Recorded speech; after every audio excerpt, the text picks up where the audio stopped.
Hello class 7 student कल हम लोग बहुत ही interesting story part 6 Dharamveer CV के बारे में पढ़ रहे थे। अभी तक हम लोगों ने क्या कहा देखा सुना कहानी में कि ये सीवी बहुत ही धर्मवीर थे, न्यायप्रिय थे। एक बार अपनी सभा में बैठे थे तभी एक कबूतर उनके पैरों पे आके गिरा, उनसे मदद मांगने लगा कि मुझे इस बाज से, ईगल से बचाइए। ईगल आया, बोलता है कि ये तो मेरा भोजन है, मेरे भोजन को रखना क्या उचित है। इस पे राजा को सोचता है। आगे पढ़ते हैं। सीवी आचिंत्यतम इदु तु उचितम अस्ति यतो ही। इस पे बाज बोलता है कि ठीक है, आप इसके बदले, जब बाज कहता है कि ठीक है, अगर आपको ये कबूतर नहीं देना है तो इसके मांस के बराबर अपने शरीर का मांस मुझे दे दीजिए।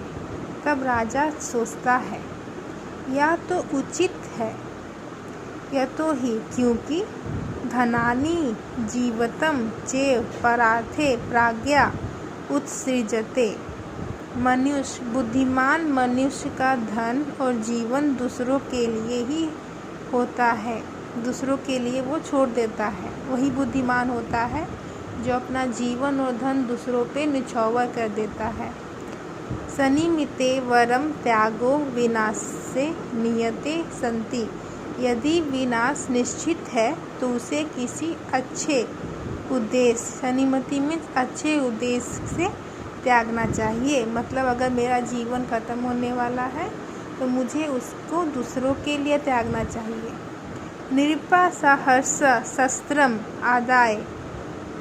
तो वो राजा जो था जल्दी खुशी वो और अपना शस्त्र ले आया, तलवार ले आया।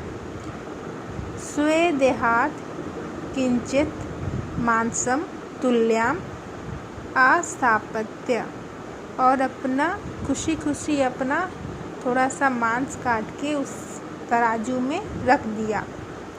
एक तराजू में कबूतर को रखा एक तरफ और दूसरी तरफ अपना मांस काट के रखा। परंतु कपोतस्य भारम अधिका अस्ति। पर फिर भी उस कबूतर का भार ज़्यादा हो रहा था। सा पुनरपि अधिक मांस तुल्यायम आस्थापत्य। तब उसने और अधिक मांस काटा और दूसरी ओर रखा। तथापि कपोतस्य भारा अधिका एवं अभवता। फिर भी कबूतर का जो भार था अधिक हो रहा था। एवं वारं स्वं मांस प्रदानेन अपि कपोतस्य भारेण समान न अभवता। बार मांस काटने पर भी कबूतर और दूसरा परला जिसमें वो अपना सारा मांस रख रहा था वो बराबर नहीं हो रहा था। अंततः सीवी स्वयमेव सशरीरम तुल्यायम उपाविशत। आखिरकार उसने खुद ही जाके, राजा जो था तराजू में जाकर के बैठ गया, अर्थात स्वयमेव सनस्य भोजन रूपेण समर्पितवान। मतलब वो खुद को बाज, ये कबूतर के बदले खुद को पूरा का पूरा बाज का भोजन के रूप में समर्पित कर दिए। तथा कपोतस्य भारम न्यूम जाता। तब जाकर के कबूतर का भार कम हुआ। तदा आकाशे देवदुन्दुभी ध्वनिया गुंजिता। तभी आकाश में देवताओं की ध्वनि गूंजने लगी। गगनात् च पुष्पवृष्टि आभवता। गगन से फूलों की वर्षा होने लगी।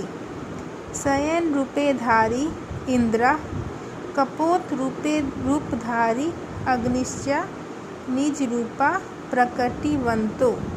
और जो बाज के रूप में इंद्र थे और कबूतर के रूप में अग्निदेव थे, अपने असली रूप में आ गए।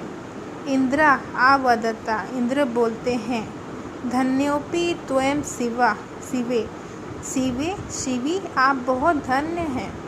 वस्तुतः त्वं दानवीर धर्मवीरा सत्यवर्ती चासी। सच में आप दानवीर धर्मवीर और सत्यवर्ती हैं।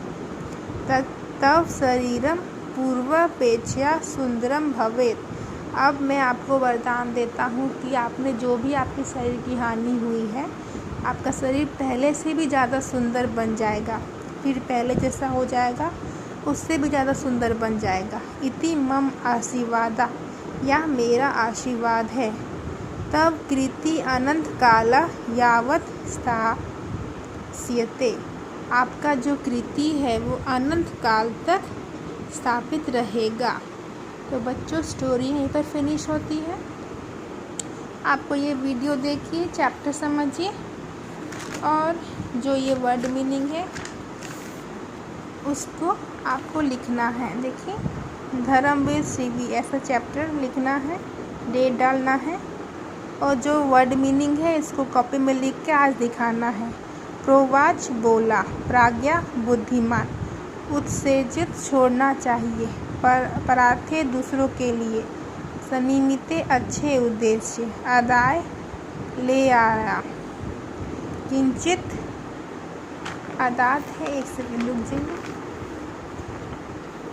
हाँ, आदाय ले आया, किंचित कुछ मांस की तुलायाम तराजू आस्थापत्य रख दिया, बारंबार बार बार उपाविष्ट विशिष्ट बैठ गया, समर्पितवान समर्पित कर दिया, देवदुंदिनी ध्वनि देवताओं की ध्वनि गुंजिता गूंजने लगी, न्यून कम पुष्पवृष्टि फूलों की वर्षा, प्रकटिवंतों दोनों प्रकट हुए, पूर्वापेक्षा पूर्व की अपेक्षा। तो ये जो वर्ड मीनिंग आप देख रहे हो ये आपको लिखना है कॉपी में, यही आज का होमवर्क है। ओके, तो आपका यहीं पर आज का वीडियो ख़त्म होता है।